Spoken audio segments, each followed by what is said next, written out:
Did you know you could get a minor in hip hop? While this would have seemed unrealistic years ago, it's actually true now.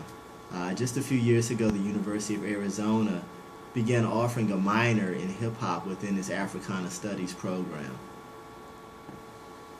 Hello, everybody. My name is Dr. Joshua Wright. I was asked by your professor, Oliver Rosales, to talk with you for just a few minutes about hip hop and hip hop in the classroom.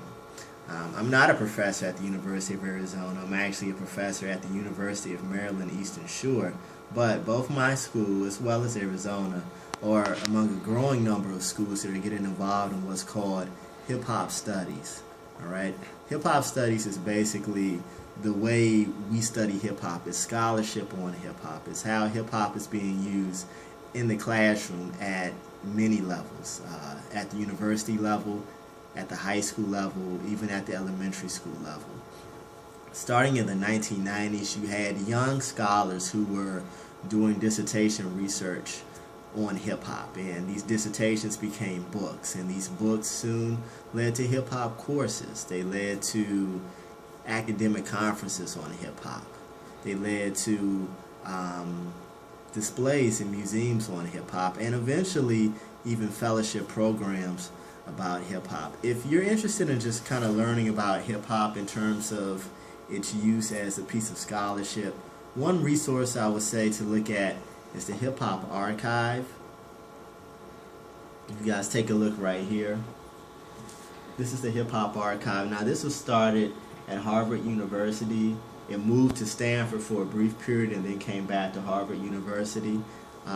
Their website is a great resource if you want to find out what other schools around the country are teaching classes on hip hop. If you want to look at some of the syllabus, they have been created around hip hop studies. If you want to find out what hot books are being published on hip hop, this is a great resource. They also give you information about conferences in the United States, at colleges, at community centers, and also conferences around the world as well.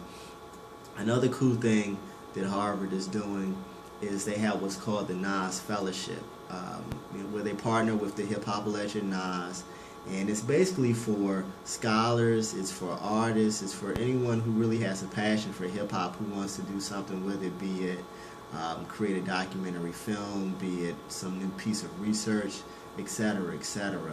So again, like I said, hip-hop studies is something that's very hot. It's been evolving over the last 20 years, and now everyone's involved, be it the Ivy League universities like Harvard, your state schools such as the University of Arizona, and then also HBCUs as well, Howard University, Morehouse, the University of Maryland Eastern Shore, where I'm teaching. Right here we offer a course called Hip Hop America. I'm actually sitting here with one of the students from the class named Jeff. Jeff, just say hello to the group. Hi, I'm Jeff Carter. I'm in Dr. Wright's class. Okay, thanks, Jeff. All right, and what we do in our class is basically look at the evolution of hip-hop over these last 40 years and how it's impacted American culture, American experience, and also American identity, especially among young people under the age of 40 who've really grown up as a part of this so-called hip-hop generation, the hip-hop culture. We look at the influences on hip-hop, the various political, social, and cultural factors that helped to create hip-hop in the very first place. And then we look at how, over these last 40 years, hip-hop has played a role in a number of issues, be it politics, be it religion, spirituality, be it its critique on social injustices such as private prisons and drug sentencing policies for things such as crack cocaine possession and marijuana possession.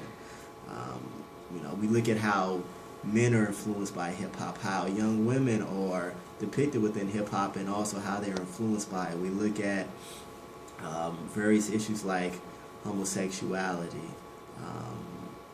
poverty, class, inequality, rape, all right? And then also, while the class is focused mostly on hip-hop here within the United States, we also look at hip-hop's impact globally, not just from a business standpoint, but also just how it's impacting things such as the Arab Spring and political revolutions and rebellions overseas, how this music is kind of fueling and helping to channel some of that anger into forms of demonstration. All right. So that's a little bit about what we're doing here with this particular class. Like I said, though, with hip-hop, it's not just being used at the college level. You have a number of high school teachers, elementary school, middle school teachers who are also using this to develop new curriculum to motivate their students, to use hip-hop for mathematics, for science, for social studies, for literature, for English. All right. So again, this is something that I would really encourage people who are really interested in issues of popular culture, issues of music, dance, to really take a serious look at. And remember that this isn't something just only for a certain group of people, a certain race, or a certain class, but everybody now really plays a part within hip-hop because it really impacts us all. So if you have any questions, your professor has my contact information. Please feel free to email me at any time you want to, and we could talk about things further and, see what we could do. Perhaps you want to start a hip-hop class there at your own university. Just talk to me and we'll try to figure out some kind of way to get that going. All right, nice meeting everybody. Have a great semester. Bye.